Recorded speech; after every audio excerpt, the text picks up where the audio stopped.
Commercials. It gets to the point where we are surrounded by them so much we don't even notice them.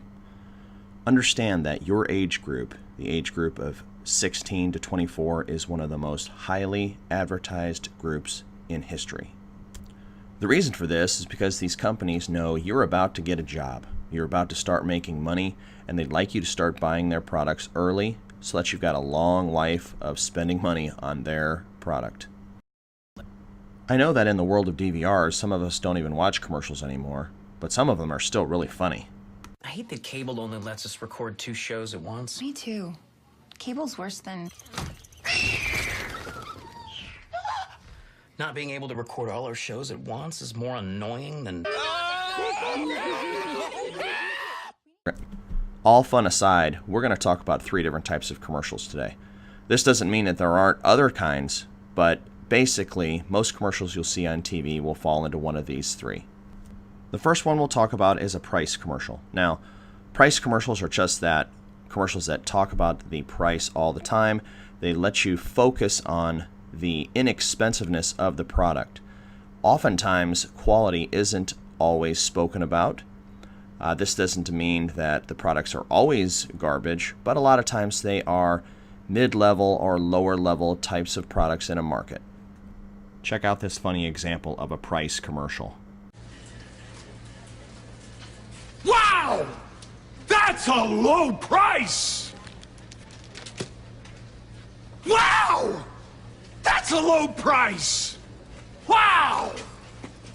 That's a low price! How many products do we carry? Wow! 7,000. That's a low price! I'll get him a cart. Ah, Yeah. diggity dog! That's a low price! Staples has low prices on everything you need for your office, and we mean everything. Staples, that was easy. One market where you'll oftentimes see price commercials is car markets. The car we're going to use as our example is a Ford Mustang. The Ford Mustang is about $23,000. It appeals to first-time car buyers a great deal because, one, that price point is within range. A lot of people with their first job can afford this car.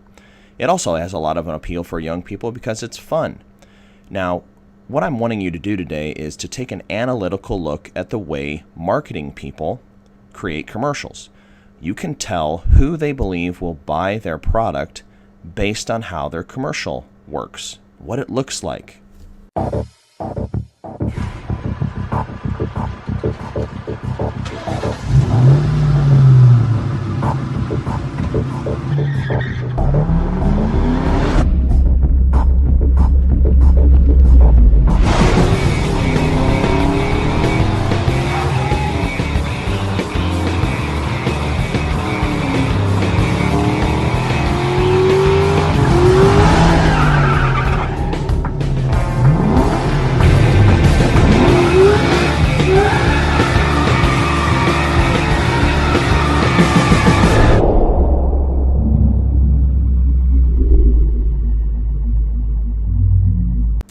Now, who are they marketing this car to?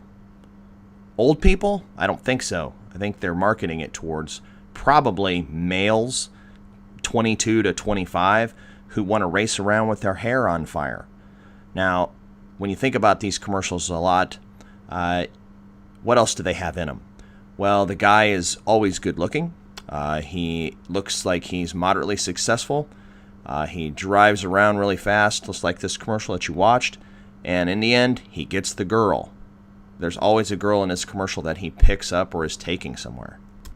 So what are they actually selling? They're saying, if you buy the Mustang, you're going to get to drive around, you're going to look cool, and in the end, you're going to get the pretty girl. What guy isn't into that? Oh, and by the way, they're going to scream to you the entire way through the commercial that you can have all of that for about $23,000.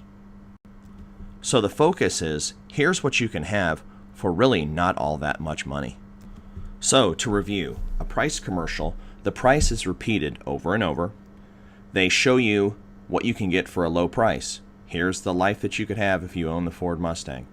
And it's oftentimes not a top tier product in the marketplace. Okay, let's switch gears. Looking at a non-price commercial, as the slide says, they are high quality items. They are generally top tier in the marketplace products. You will not hear the price of the product spoken of very often or at all throughout the entire commercial. The commercial will demonstrate the value of the product. They'll show you why this product is worth so much, not why it might cost so much.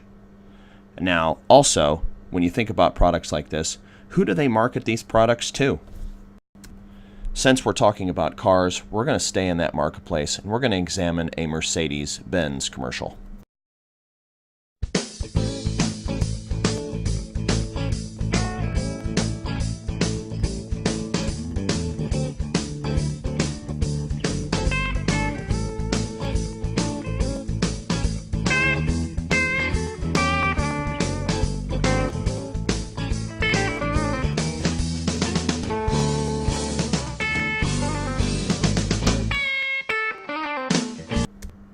So that was just a little bit different than the Mustang commercial. So things to look at. What were the age of the people in the commercial? Well, they were in their mid-40s. Okay, there's a very big reason for this. Those are people who are 15 to 20 years into their career. So they have probably advanced, they've been promoted, and what are they making now? Well, probably a lot more money than they did at 22. What was his family doing? They were getting ready to take a vacation. All right, they were all getting together, packing the car, and off they were going. Did you notice it was a classic nuclear family? Mom, dad, 2 kids, boy and a girl, and a dog. Okay, that right there is the American dream. So what is Mercedes trying to sell? They're trying to sell the American dream. If you own the Mercedes-Benz, here's what you're going to have. You also never heard them speak of the price. Well, there's a reason for that too.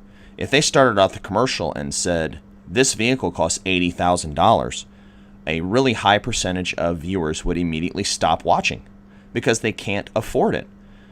So Mercedes is making a calculated bet here that if we can at least get them to watch the commercial, the odds of them buying our product goes up versus obviously if they do not watch the commercial. Does anyone own a ShamWow or a Snuggie? The infomercial.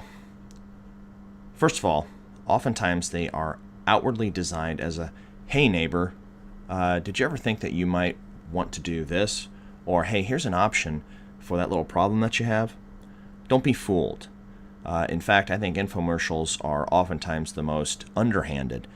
Look, a price or non-price commercial, they are obviously trying to sell you something. An infomercial presents itself as, here's just information for your own good. But there's always an underlying message that they try to get you to purchase something. Watch this one. Heart disease is the #1 killer of women in America. 1 in 3 African American women will have or has heart disease.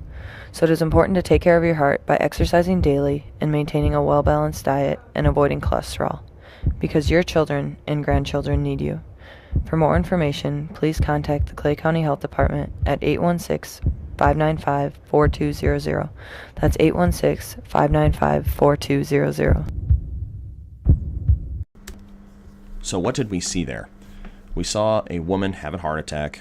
We heard that disembodied voiceover in the background talking about how you had to watch what you eat and how you should exercise. All good things, right? Seemingly just, here's a little advice. Where I think it gets underhanded, however, is when they start talking about your children and your grandchildren need you. This is an emotional attack. This is an emotional attack to try and get people to think, what would my kids do without me? And by the way, that fine print you're looking at right now, the Clay County Public Health Department, do you believe that they're giving heart scans and all of that medical advice for free? Of course not. They're trying to sell something. So again, they're trying to present it as advice, but oftentimes it is simply to sell you something.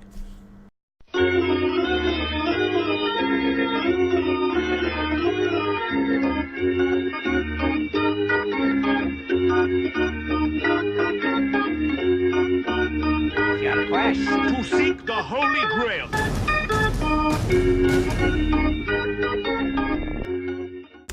Okay, now we're going to talk about some basic camera work.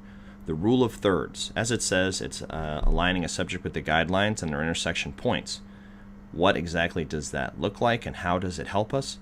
Well, I'm going to show you an image here in just a second of what the rule of thirds looks like and how you have to apply it in your mind when you're taking a video. It sounds a lot more confusing than it is. Just watch this video and you'll understand.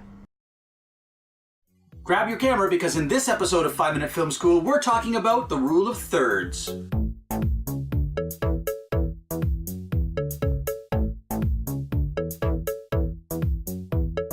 Welcome to 5 Minute Film School, the show that teaches you to be a better filmmaker in 5 minutes or less. I'm your host, John Michael Booth, and today we're talking about shot composition and the rule of thirds. The rule states that when you're composing a shot, you should divide the frame equally into 9 parts, using 2 horizontal lines and 2 vertical lines. Then, you should place your compositional elements on these lines or at the points where the lines intersect. The theory is that this technique can add more energy or interest to a shot.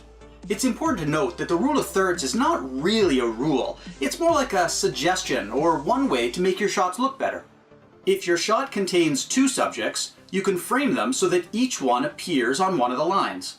Try to balance the horizontal and the vertical. When your subjects are close together, you can treat them as one subject and balance them around the horizontal and vertical lines.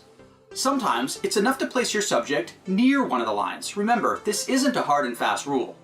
When your subject is a person, it's common practice to balance the subject with where they're looking with respect to the camera. If they're looking directly at the camera, such as when they're addressing the audience, you can usually get away with just about any framing. Did you notice the framing that I use for this show? Well, it probably doesn't surprise you. When your subject is having a conversation with someone off screen, it's usually better to frame the shot so that the majority of space is in front of the subject, allowing them room to talk into the space. This is called lead room or nose room. This also works well for moving subjects where you leave enough room for your subject to end up. Framing a shot where your subject turns can be tricky, since you have to move with your subject while keeping the subject properly framed throughout the entire turn. If you don't move or adjust the framing, the result just doesn't look right. So that's it for this week. I hope you learned something about the rule of thirds. Here you can see the rule of thirds at work in a movie.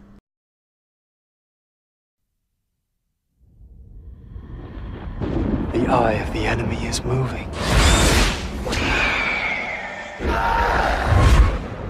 The end has come.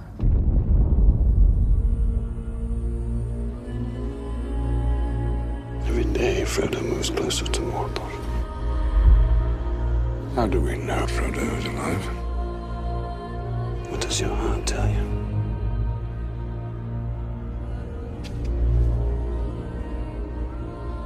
Come, Master. Come to Smeagol. This is your test. Every path you have trod through wilderness, through war, has led to this road. The enemy will never let Aragorn come to the throne of Gondor. It is time. Give him the sword of the king.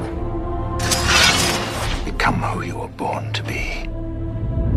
The precious will be ours. He means to murder us! Never! I'm not sending him away.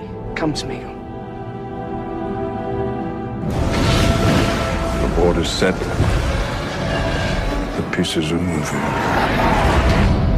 He is here.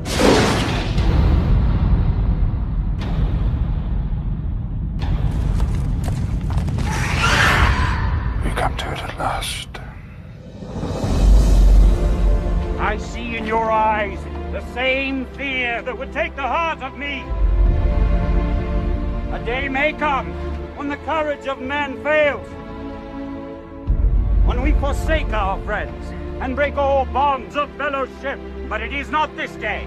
Whatever happens, stay with me. This day, we fight!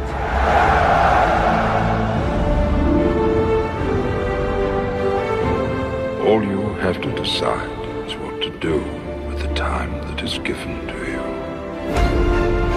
We shall see the Shire again. You gave away your life's grace. I cannot protect you anymore. We cannot achieve victory through strength of arms. Not for ourselves, but we can give Frodo a chance.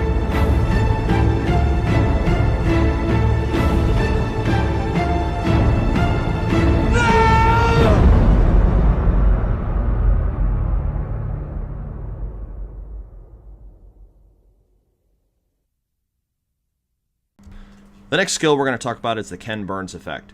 The Ken Burns effect is a way of moving pictures around to add interest.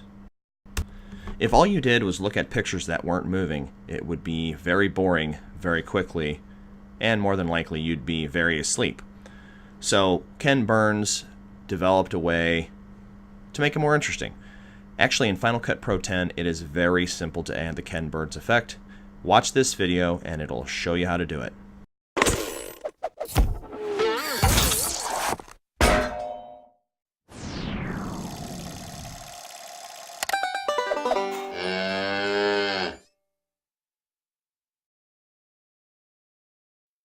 Hey everybody, Kevin P. McAuliffe here, and I am one of the senior editors at MyJo in Toronto, and here is a fantastic quick tip for all of you Final Cut Pro X editors or people who are just interested in getting more information about Final Cut Pro X. It's how to do the Ken Burns effect. Now, what's unique about the Ken Burns effect? Well, everyone is familiar with it, even if you don't quite know what it is. The Ken Burns effect is the slow panning and zooming that you've seen on still images that you'll see in dramas and docudramas and even documentaries. Now, before Final Cut Pro X, it was a bit of a pain to do only because there was a lot of keyframing involved. But you know what? With Final Cut Pro X, it's actually very simple to do. And I'm going to show you how simple it is to do right now. So I'm just going to Command Tab into Final Cut Pro X, and I'm just going to come up here and I'm just going to create a new event, and I'm going to call this event the Ken Burns effect. And what I'm going to do now is simply create a new project, and we're going to call this, appropriately enough, Ken Burns effect. And sure, I'll just work in 720p, 1280 by 720, 2398. I'm simply going to say OK, and a new project is going to be created for me. And what I'm going to do now is I'm just going to import some media into this event. So I'm just going to right click and say Import Files. And I'm just going to select one of the pictures from the pictures on my desktop. And let's see which one I'm going to want to use. Now here's another great quick tip that you probably didn't know. Do you know how I can tell which one of these images is the one that I'm going to want? Well, from the import window, I can actually hit the space bar and Snow Leopard will actually show it to me just like that, just like I was on the browser on the desktop. So I think I'm going to pick this one here with me and these two charming individuals on my left and right. And I'm simply going to select the file. I'm going to add it to the Ken Burns effect. And I'm just going to leave everything deselected, and I'm simply going to say import. And you'll see in a second the shot is in here. Now I'm only going to want 5 seconds of this. As you can probably see by coming up to my preferences here, I'm just going to come back to editing. You can see that the default length for images is 10 seconds. But for what I'm doing, that's a little bit long. So what I'm going to do is I'm simply going to come down here. I'm going to double click on the time. Let's select the clip first. I'm going to come down here, double click on the time. I'm just going to punch in 5 seconds just like that. You can see now right up here it's updated to only give me 5 seconds of the shot. I'm simply going to take it and drag it down here into my timeline. Now in many cases what a lot of people think, I'm just going to press Command and plus on the keyboard here, is that this is an effect. So what they're going to do is they're going to make sure the clip's selected, they're going to come over to their effects, oh maybe that's a distortion effect, they're going to come down here, they're going to start, you know, scrolling down and they can never find it. Well, I wonder why. Well, remember, one of the big features in Final Cut Pro X is the ability to not have to actually go in to an effects browser to do effects work. And this is how you do the Ken Burns effect. What I'm going to do is I'm going to navigate right over here to the crop tool. I'm going to click on the crop tool, and you're going to notice that as soon as I do, right up at the top here, I have the option of trim, crop, and the Ken Burns effect. What I'm going to do is simply select the Ken Burns effect, and now you're going to see how simple this effect is to do. What I'm going to do is I'm actually going to start this effect right up here on this you know, fine-looking gentleman's face here. Now, one thing you're going to notice is that as I'm dragging this, I'm forced into a 16:9 frame. Why is that? Well, of course, because I'm working in 720p, 1280 by 720. So what I'm going to do is I'm going to have it start right about here, and the end, that's fine to zoom back and show everything here. That's looking pretty good just like that. Now, what most people do is they're going to want to come out and they're going to want to, you know, hit play and look at it, but you don't need to do that. You can actually preview it right here inside the window, and there's the effect just like that. Now, the other thing you're going to notice right away is as soon as I clicked on preview, I now have an orange bar above the clip in my timeline, meaning that this needs to be rendered. Now, we're going to get to that in just a second. I'm just going to stop this because you know what? I've realized something. I realized that this is actually the wrong move. I actually want to start wide and move in. So most people are like, oh, okay, well, I'll just drag this out, you know, and then we'll redo the animation. Don't need to do that. Take a look at what we have right here. I've got a swap button. I'm simply going to click on the swap button, and now if I hit play, it's going to start wide and then zoom in on me just like that. Now, once I'm happy with the effect and I'm ready to finalize it and put it in my timeline, I'm simply going to say done, and you're going to notice that an orange bar has now appeared over top of the clip of my timeline. I'm just going to hit the space bar here to play this. It's just going to play down, and the interesting thing about this is that what's going to happen is once it gets to the end, you know, and I'm thinking about what I want to do next, wow, look at that. It's actually rendering right there in the background. You know, I could come back here and basically hit play again. You can see, still rendering. Look at that. I'm playing it. And I'm just going to hit stop because, you know, I need to go and do something else in my timeline. And, you know, while I'm not even really thinking about it, you can see my little percentage meter running here as it's processing in the background. And in a matter of seconds, that entire shot has been rendered. And to be perfectly honest, I wouldn't even have known that it needed to be. So I hope this quick tip shows you how you can get inside Final Cut Pro X and do things like the Ken Burns effect very quickly and very easily.